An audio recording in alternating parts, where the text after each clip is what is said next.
வாழ்க்கையில் நல்லா ஒரு விஷயத்த சிந்திச்சு பாருங்க. நம்ம ஒரு நாளும் எல்லாத்தையும் தேடின்னு தான் இருக்கோம்.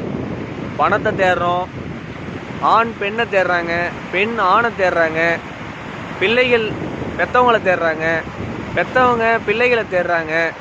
இதுமாரி எல்லாத்தையும் தேடின்னு தான் இருக்கும். பணத்தை தேடுறோம், காரை தேடுறோம், பங்களாவை தேடுறோம், பைக்கை தேடுறோம், சொந்தக்காரங்களை தேடுறோம், உறவினர்களை தேடுறோம், நட்புகளை தேடுறோம். எல்லாத்தையும் தேடின்னு தான் இருக்கும். ஒரு நாளும் ஏஞ்சா தேடின்னு தான் இருக்கும், ஓடின்னு தான் இருக்கும். ஆனால் ஒரே ஒரு விஷயத்தை மட்டும் நம்ம மறந்துட்டோங்க. ஒரே ஒரு விஷயத்தை நம்ம மறந்துட்டோம்.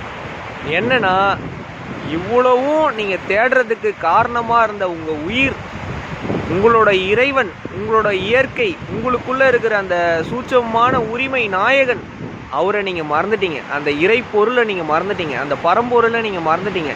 அந்த மெய்ஞான சுடரை நீங்கள் மறந்துட்டீங்க. இதையெல்லாம் நீங்கள் மறந்துட்டு அது இருக்கிறதுனால தானே நீங்கள் இவ்வளோ நீங்கள் தேடுறீங்க. எல்லாத்தையும் நீங்கள் தேடுறீங்க. சீரோட, சிறப்போட, பேரோட, புகழோட எல்லாம் நீங்கள் வாழ்கிறதுக்கு காரணமாக இருக்கிறது உங்கள் உயிர் தானே, உங்கள் ஆத்மா தானே, உங்களோட இறைவன் தானே, உங்களுக்குள்ளே இருக்கிற சூட்சமான அந்த மூச்சு தானே, அந்த உயிர் சக்தி தான், அந்த ஆற்றல் தானே. அது இல்லைன்னா உங்களால் நடமாட முடியுமா, இல்லை தேட முடியுமா, இல்லை ஓட முடியுமா? அதனால தான் பாரதியார் சொல்லுவார், இந்த உலகம், இந்த இந்தியா இன்னைக்கு வரைக்கும் அழியாமல் இருக்கிறதுக்கு காரணம் ரெண்டே விஷயம்தான். ஒன்று இறை பக்தி, ஒன்று நன்றி விசுவாசம். அந்த நன்றி விசுவாசமே இல்லாமல் நம்ம வாழ்ந்துன்னு இருக்கோங்க. அந்த நன்றி விசுவாசத்தை யார் மேலே காட்டினா, உங்களுக்குள்ளே இருக்கிற இறைவன் மேலே காட்டுறது தான் உண்மையான நன்றி விசுவாசம். அதுதான் உண்மையான வாழ்க்கை.